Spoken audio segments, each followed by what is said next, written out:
Tu es chez eToro et tu veux déclarer tes plus-values ou tes dividendes aux impôts, je vais t'expliquer comment tu vas devoir faire dans cette vidéo. eToro est très pratique pour acheter des actions, spéculer ou faire du copy trading, mais tu vas voir que la déclaration d'impôts n'est pas forcément simple.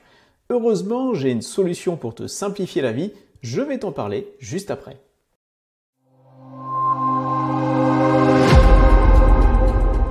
Déjà, première étape, il va falloir que tu récupères ton rapport annuel.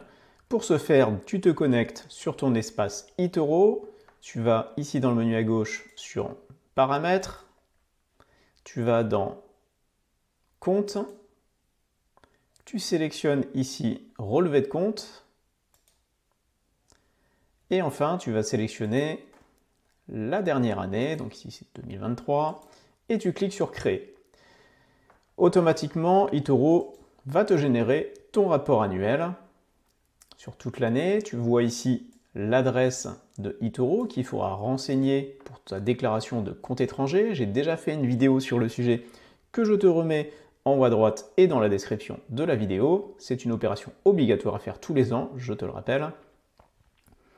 Et tu peux voir du coup le rapport qui a été généré par eToro. Alors ici c'est un compte de test.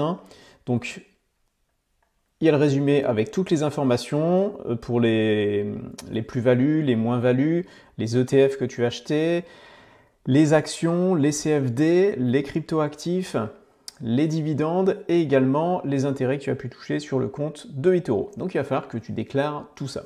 Je vais te montrer maintenant comment tu vas pouvoir faire. eToro te permet de gérer plusieurs types d'actifs qui ont des fiscalités différentes. D'un côté, on a les valeurs qui relèvent de la fiscalité des valeurs mobilières. Alors, on va mettre dans ce panier les actions, les ETF, les CFD, les dividendes et les intérêts. Donc pour toute cette partie, je vais t'en parler après, donc c'est la fiscalité des valeurs mobilières qui s'applique. D'un autre côté, on a des valeurs que tu peux acheter sur eToro qui relèvent de la fiscalité des actifs numériques. Il s'agit des crypto-monnaies ou des crypto-actifs. Pour la fiscalité des actifs numériques, donc il va falloir que premièrement, que tu déclares ton compte étranger en tant que crypto-actif, en tant que compte numérique. Donc pour ça, je te renvoie encore une fois à la vidéo que j'ai faite sur le sujet. Tu vas retrouver le lien dans la description. Ensuite, il va falloir que tu regardes pour déclarer en fait les opérations que tu as effectuées en crypto-actif. Alors pour ça, en fait, la fiscalité va s'appliquer à chaque fois que tu convertis un crypto-actif ou une crypto-monnaie en monnaie fiduciaire, c'est-à-dire en USD ou en euros. Donc en gros, par exemple, à chaque fois que tu vas vendre un Bitcoin en euros ou en dollars, eh bien dans ce cas-là, il va falloir que tu déclares cette opération et tu vas du coup payer des impôts dessus. Tant que tu ne convertis pas ton Bitcoin dans une monnaie telle que l'euro ou dollar, eh bien tu n'as rien à déclarer et tu n'as rien à payer comme impôt dessus. Donc c'est bien à chaque fois que tu convertis une crypto en euros ou en dollars que tu dois déclarer et payer des impôts dessus. Alors pour ce faire, en fait, ça se fait dans le CERFA 2086 ou l'équivalent sur le site des impôts. Je te le montre à l'écran. Et ici, en fait, eh bien, tu vas devoir déclarer toutes les opérations une par une dans l'ordre où elles sont effectuées. Où à chaque fois, tu vas noter eh bien, la date à laquelle ça s'est passé, la valeur de ton portefeuille au moment où tu as fait cette opération, donc au moment où tu as vendu par exemple ton Bitcoin pour le transformer en euros, et tu vas du coup renseigner les différentes lignes pour à chaque fois arriver à une valeur de cession nette de frais par rapport à ton opération. Et tu vas faire ça pour chacune des opérations que tu as effectuées. Donc à chaque fois que tu vas vendre un un Bitcoin par exemple, un Ethereum ou d'autres crypto-actifs en euros ou en dollars, eh bien tu vas renseigner une nouvelle colonne ici, session 1, session 2, session 3, etc. jusqu'à ce que tu fasses toutes les opérations qui ont amené à être converties en euros ou en dollars. La deuxième partie va concerner du coup la fiscalité des valeurs mobilières. Donc je te rappelle pour les actions, les ETF, les CFD, les dividendes et les intérêts. Donc là c'est pareil, tu vas voir, c'est assez compliqué également.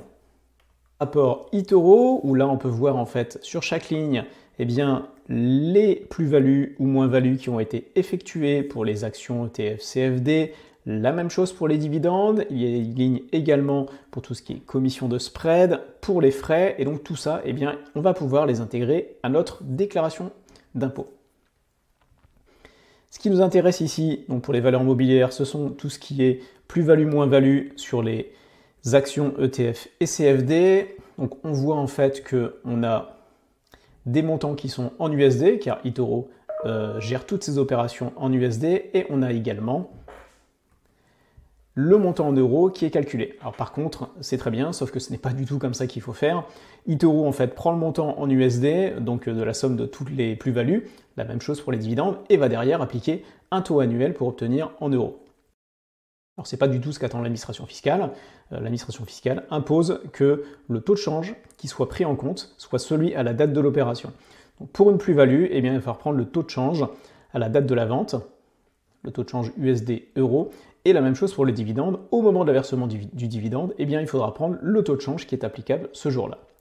Et du coup, eh bien, refaire tous ces différents calculs avec le bon taux de change du jour pour chacune des opérations de revente et chacune des opérations de versement de dividendes. Alors si vous êtes en copy trading et que vous avez des centaines d'opérations, eh bien du coup ça va prendre un petit peu de temps.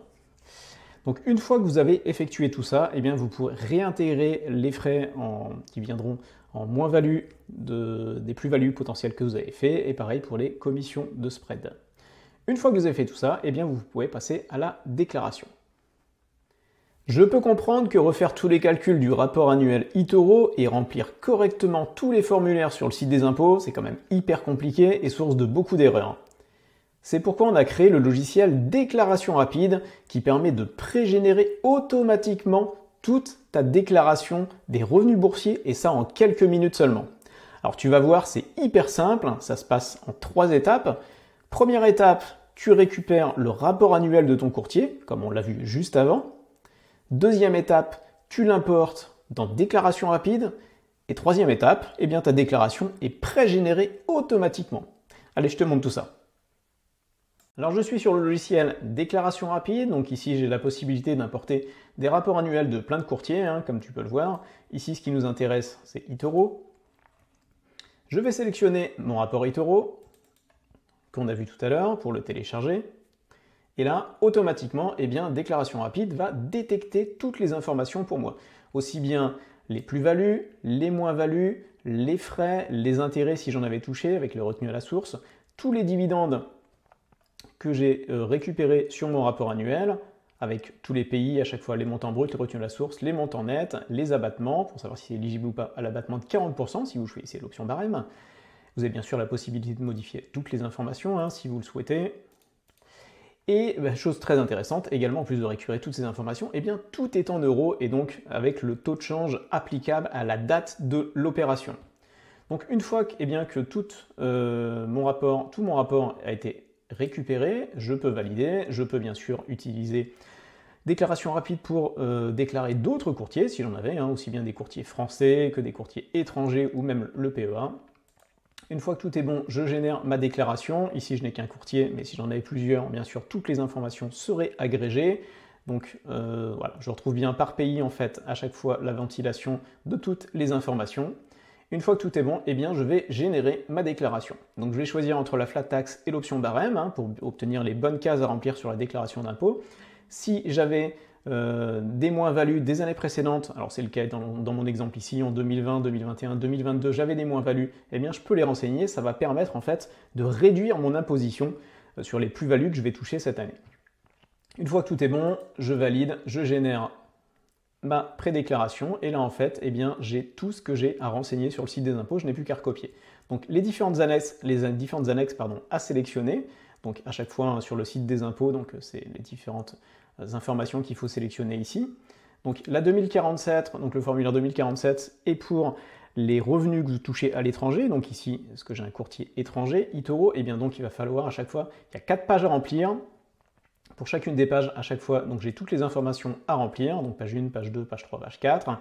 Donc par exemple, ici sur la page 2, donc il va falloir que je renseigne tous les dividendes que j'ai touchés ici, donc pour les États-Unis, pour les Pays-Bas, on l'a vu. Les îles Caïmans ne sont pas renseignées ici parce qu'il n'y a pas de convention fiscale avec la France, hein, donc le logiciel détecte tout ça et vous met bien les bonnes informations à chaque fois dans les bonnes cases. Les crédits d'impôt sont bien recalculés aussi automatiquement.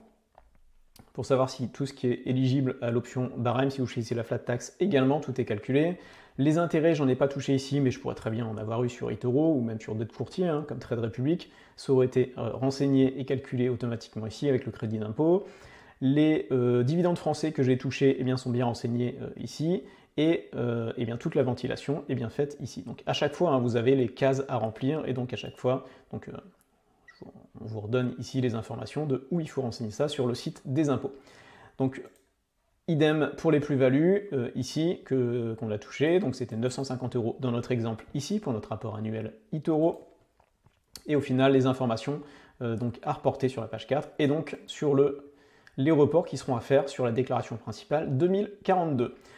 On va regarder aussi très rapidement, donc du coup, la 2074 ou la 2074 CMV, hein, suivant les cas, qu'il faut renseigner. Donc ici, avec la situation initiale sur les moins-values qu'on avait des années précédentes, les plus-values qu'on a réalisées cette année, et automatiquement, eh bien, l'annulation des plus-values grâce à nos moins-values antérieures, et donc du coup, qui vont annuler une partie de notre impôt. Donc à remplir sur cette page 2, et donc au niveau de la page 3, donc au final, eh bien, on aura, comme vous voyez, utiliser toutes les moins-values des années précédentes. Et donc on a neutralisé une bonne partie de notre impôt, et donc au final il ne nous restera plus que 389 € à la place des 900, je ne sais plus combien il y avait exactement, 200 € à déclarer. Ce qui est plutôt intéressant. Et donc du coup sur notre 2042, la déclaration principale, hein, donc à chaque fois on vous redonne où remplir les cases sur le site des impôts, et bien vous n'avez plus qu'à recopier ici les 2DC, 2TS, etc. Donc pour les revenus, les plus-values et la ventilation.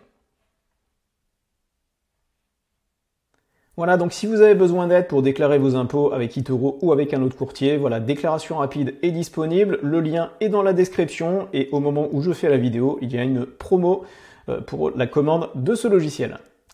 Dans tous les cas, j'espère que vous avez une idée plus claire maintenant de ce qu'il va falloir faire pour déclarer eToro sur le site des impôts pour ce courtier. Si la vidéo vous a été utile, merci beaucoup de mettre un like et si ce n'est pas encore fait, pensez à vous abonner à la chaîne.